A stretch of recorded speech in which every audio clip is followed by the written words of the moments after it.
Le président a appelé cela une attaque du coronavirus. Il a dit que c'était pire que Pearl Harbor, pire que le 11 septembre.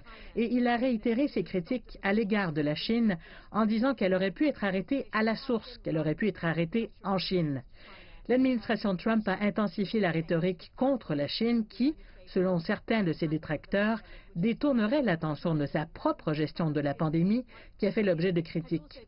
Le secrétaire d'État américain Mike Pompeo a également fait écho au discours du président. Il a lui aussi intensifié ses critiques à l'encontre de la Chine en accusant la Chine de ce qu'il a appelé un manque de transparence et l'accusant de continuer à ne pas divulguer d'informations sur le virus.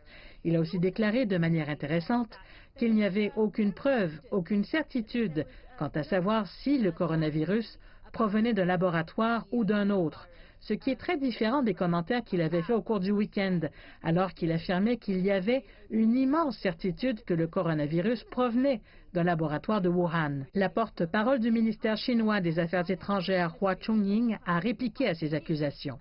Maintenant, alors que les propos du président sur la Chine pourraient être cohérents, il a effectué un demi-tour sur un autre sujet, celui de l'avenir de son groupe de travail sur le coronavirus, en tweetant qu'il continuerait indéfiniment et se concentrerait sur les vaccins, les thérapies et la réouverture de l'économie.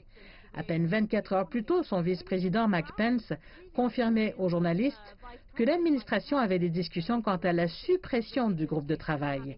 Et quand il a davantage parlé de cette décision, il a seulement à ce moment-là réalisé la popularité du groupe de travail alors qu'il parlait de sa dissolution.